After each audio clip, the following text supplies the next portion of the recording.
O Evangelho de Marcos, capítulo 1.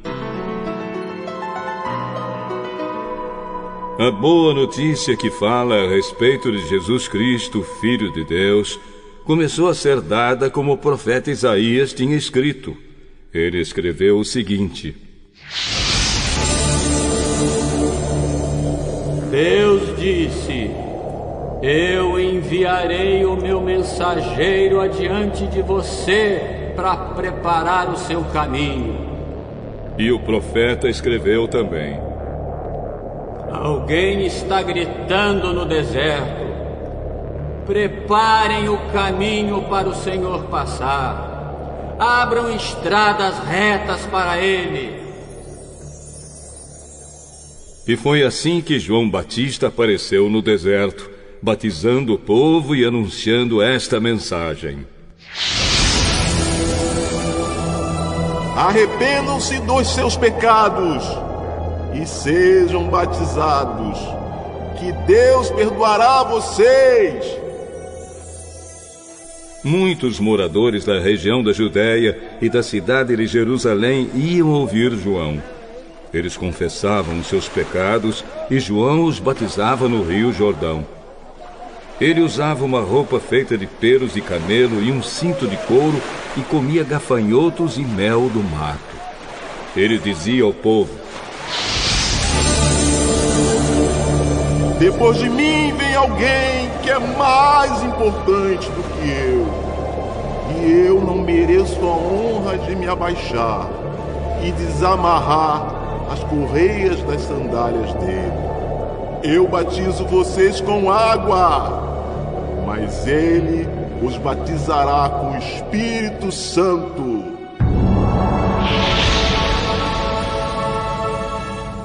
Nessa ocasião, Jesus veio de Nazaré, uma pequena cidade da região da Galileia, e foi batizado por João Batista no Rio Jordão.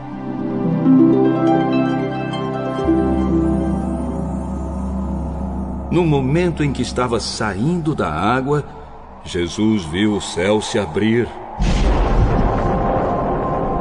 e o Espírito de Deus descer como uma pomba sobre ele. E do céu veio uma voz que disse: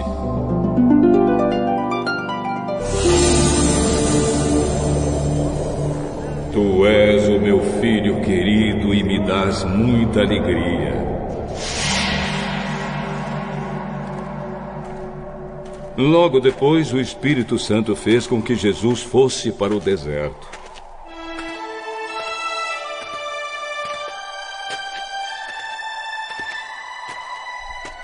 Jesus ficou lá durante 40 dias, sendo tentado por Satanás. Ali havia animais selvagens, e os anjos cuidavam de Jesus.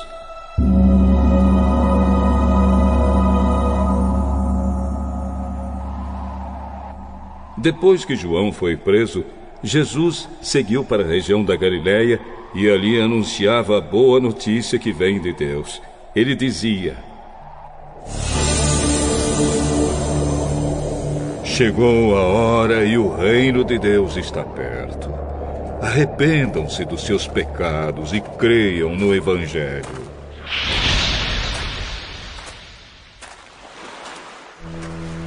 Jesus estava andando pela beira do lago da Galileia quando viu dois pescadores. Eram Simão e o seu irmão André, que estavam no lago pescando com redes. Jesus disse a eles: venham comigo, que eu ensinarei vocês a pescar gente. Então eles largaram logo as redes e foram com Jesus.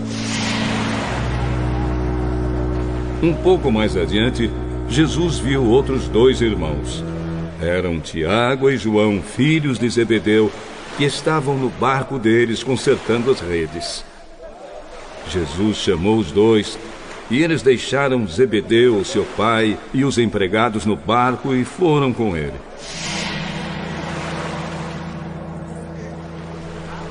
Jesus e os discípulos chegaram à cidade de Cafarnaum, e no sábado ele foi ensinar na sinagoga. As pessoas que o escutavam ficaram muito admiradas com a sua maneira de ensinar. É que Jesus ensinava com a autoridade dele mesmo e não como os mestres da lei. Então chegou ali um homem que estava dominado por um espírito mau. O homem gritou: "O que quer de nós, Jesus de Nazaré? Você veio para nos destruir? Sei muito bem quem você é. É o santo que Deus enviou." Então Jesus ordenou ao espírito mau: "Cale a boca e saia desse homem." Aí o espírito sacudiu o homem com violência e, dando um grito, saiu dele.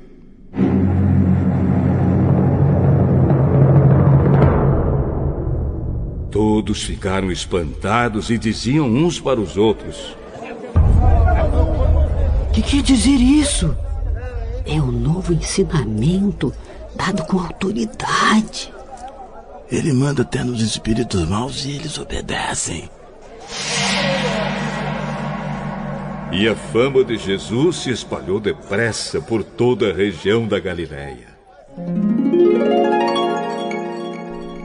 Logo depois, Jesus, Simão, André, Tiago e João saíram da sinagoga e foram até a casa de Simão e de André. A sogra de Simão estava de cama com febre.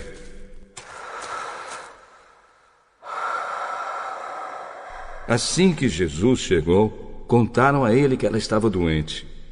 Ele chegou perto da cama, segurou a mão dela e ajudou-a a se levantar.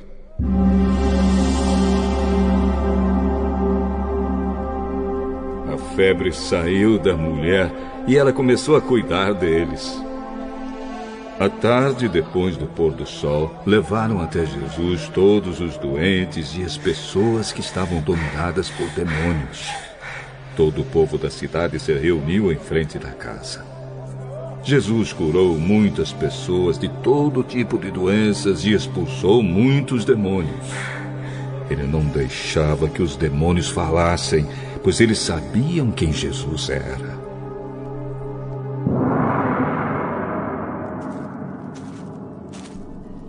De manhã, bem cedo, quando ainda estava escuro, Jesus se levantou, saiu da cidade, foi para um lugar deserto e ficou ali orando.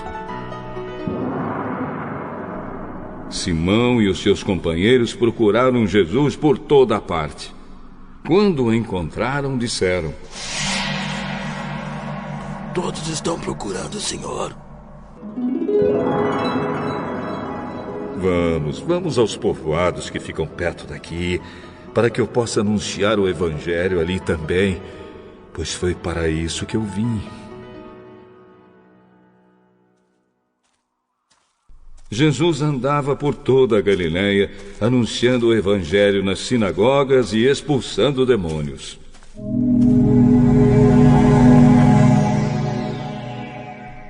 Um leproso chegou perto de Jesus, ajoelhou-se e disse: "Senhor, eu sei que o Senhor pode me curar se quiser." Jesus ficou com muita pena, tocou nele e disse: "Sim, eu quero. Você está curado." No mesmo instante, a lepra desapareceu e ele ficou curado. E Jesus ordenou duramente: "Olhe, não conte isso para ninguém, mas vá pedir ao sacerdote que examine você. Depois, a fim de provar para todos que você está curado, vá oferecer o sacrifício que Moisés ordenou." Então Jesus o mandou embora.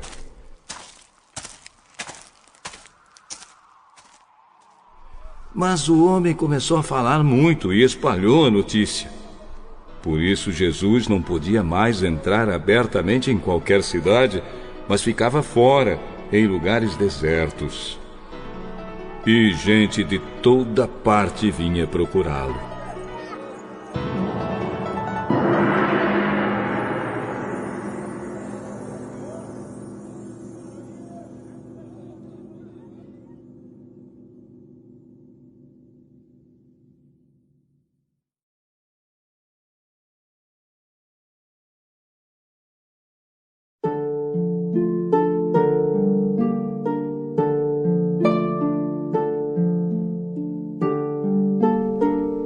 O segundo livro de Samuel,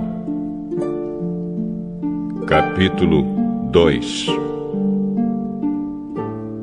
Depois disso, Davi perguntou a Deus, o Senhor: devo ir e governar alguma das cidades de Judá? Sim. Qual delas? Hebrom. Então Davi foi para Hebrom, levando consigo as suas 2 esposas. Uma era Ainoã, da cidade de Jezreel, e a outra era Abigail, viúva de Nabal, da cidade de Carmelo. Davi também levou os seus soldados com as suas famílias, e eles ficaram morando nas cidades vizinhas de Hebrom. Aí os homens de Judá foram a Hebrom e ungiram Davi como rei de Judá. Quando Davi soube que os moradores da cidade de Jabes, da região de Gileade, tinham sepultado Saul, mandou que alguns homens fossem lá com a seguinte mensagem: que o Senhor abençoe vocês por terem feito a caridade de sepultar o nosso rei. Que o Senhor seja bom e fiel para vocês. Por causa do que fizeram, eu também os tratarei bem. Sejam fortes e valentes. Saul, o rei de vocês, morreu, e o povo de Judá me ungiu como rei deles.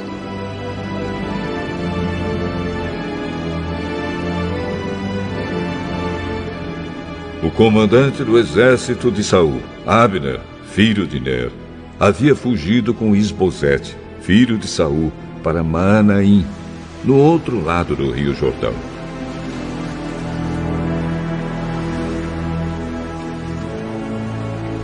Lá, Abner fez Isbosete rei das terras de Gileade, Azer, Jezreel, Efraim e Benjamim. Na verdade, ele o fez rei de todo o povo de Israel. Isbosete tinha 40 anos de idade quando começou a reinar em Israel, e reinou 2 anos. Mas a tribo de Judá ficou fiel a Davi, e ele a governou em Hebrom 7 anos e meio. Abner e os oficiais de Isbosete foram de Maanaim para a cidade de Gibeão.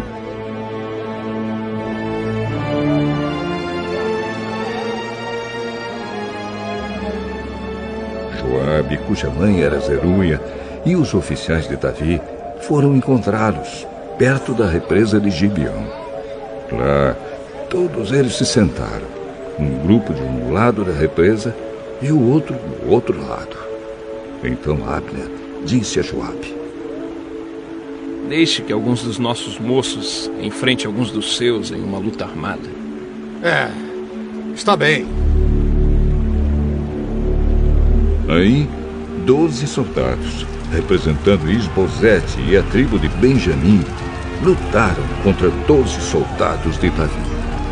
Cada um pegou seu adversário pela cabeça e enfiou a espada no lado dele. E assim todos eles caíram mortos juntos. É por isso que aquele lugar perto da cidade de Gibeão é chamado de campo das espadas.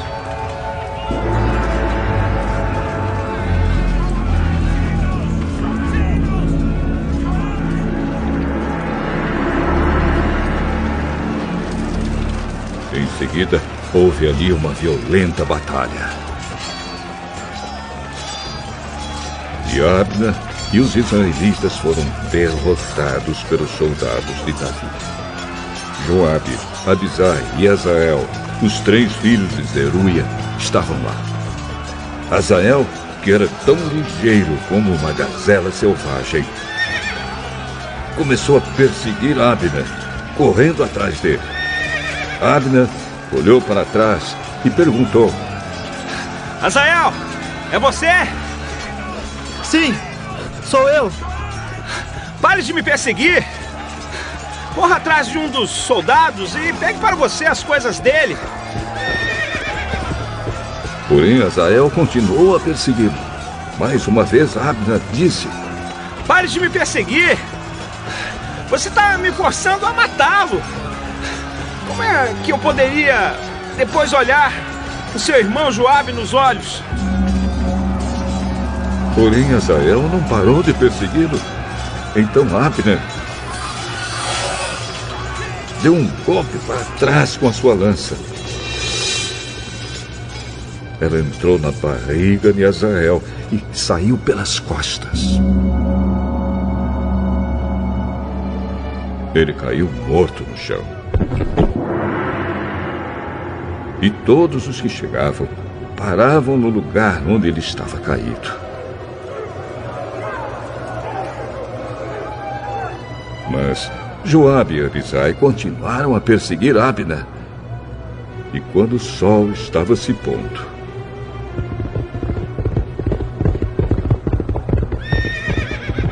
chegaram ao monte de Amá, a leste da cidade de Giá, na estrada que vai para o deserto de Gibeão. Os soldados da tribo de Benjamim se reuniram novamente em volta de Abner e ficaram no alto de um morro. Então Abner gritou para Joabe: Será que vamos ter de continuar lutando para sempre?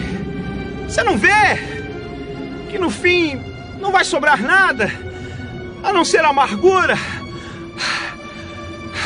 Nós somos seus irmãos. Até quando você vai esperar para mandar que os seus soldados parem de nos perseguir? Juro pelo Deus vivo que se você não tivesse falado, os meus soldados continuariam a perseguir vocês até amanhã cedo. Então Joabe tocou a corneta. Todos os seus soldados pararam de perseguir os israelitas. E a luta acabou.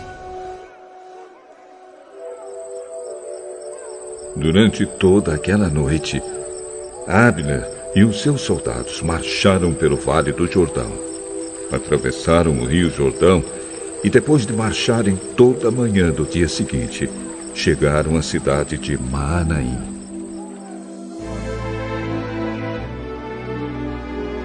Quando Joabe parou a perseguição, reuniu todos os seus soldados e viu que estavam faltando 19, além de Azael. Porém, os soldados de Davi haviam matado 360 soldados de Abner, todos eles da tribo de Benjamim. Aí Joabe e os seus soldados pegaram o corpo de Azael e o sepultaram no túmulo da sua família, em Belém.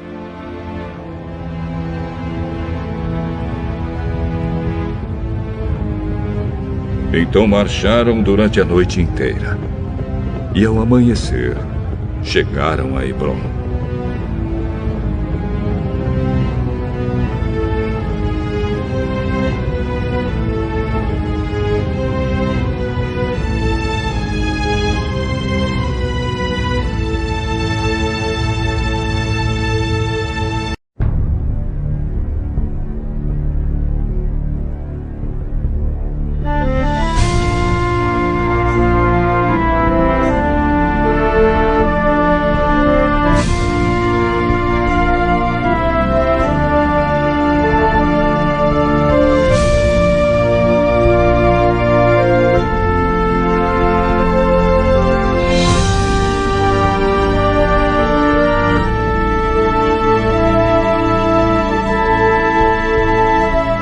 Daniel, capítulo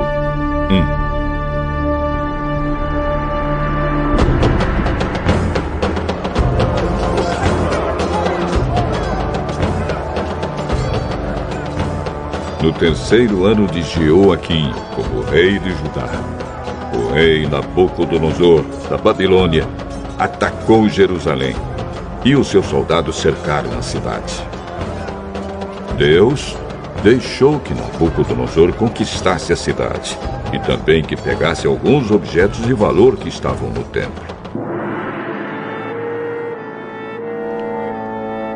Nabucodonosor levou esses objetos para a Babilônia e mandou colocá-los no templo do seu Deus, na sala do tesouro.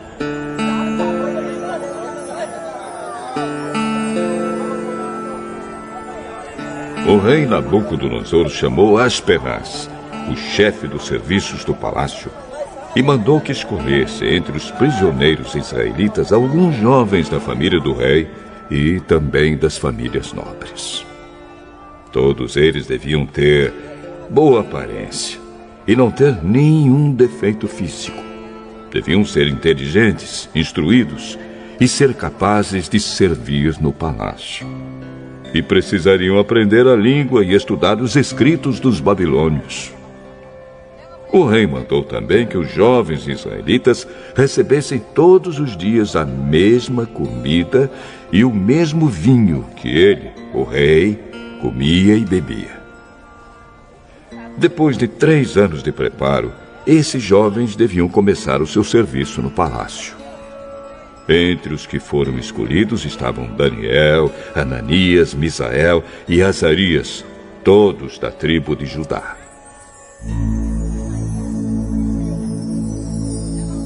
Aspenaz deu a eles outros nomes, isto é, Beltesazar, Sadraque, Mesaque e Abednego. Daniel resolveu que não iria ficar impuro por comer a comida e beber o vinho que o rei dava. Por isso, foi pedir a Aspenaz que o ajudasse a cumprir o que havia resolvido. Deus fez com que Aspenaz fosse bondoso com Daniel e tivesse boa vontade para com ele. Mas Aspenaz tinha medo do rei e por isso disse a Daniel: E foi o rei, o meu senhor, quem resolveu o que vocês devem comer e beber. Se ele notar que vocês estão menos fortes e sadios do que os outros jovens, ele será capaz de me matar. E vocês serão os culpados. Aí Daniel foi falar com o guarda, quem Aspenaz havia encarregado de cuidar dele, de Ananias, de Misael e de Azarias. Daniel disse a ele: quero pedir que o senhor faça uma experiência com a gente. Durante 10 dias, nos dê somente legumes para comer e água para beber. No fim dos 10 dias, faça uma comparação entre nós e os jovens que comem a comida do rei. Então, dependendo de como estivermos, o senhor fará com a gente o que quiser. O guarda concordou e durante 10 dias fez a experiência com eles.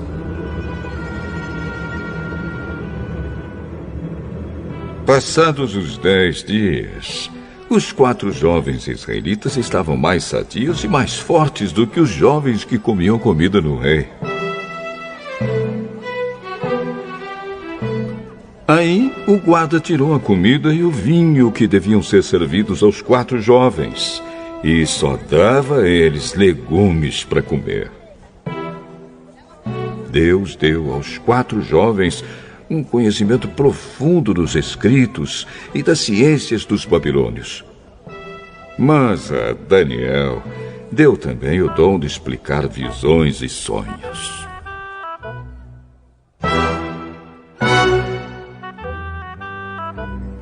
No fim dos 3 anos de preparo que o rei Nabucodonosor tinha marcado, Aspenaz levou todos os jovens até a presença do rei. Este falou com eles. E entre todos não havia quem se comparasse com Daniel, Ananias, Misael e Azarias. Por isso ficaram trabalhando no palácio.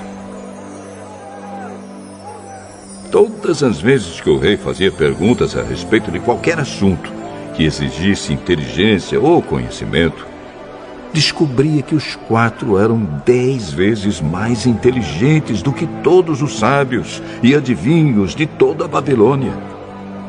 E Daniel ficou no Palácio Real até o ano em que o rei Ciro começou a governar a Babilônia.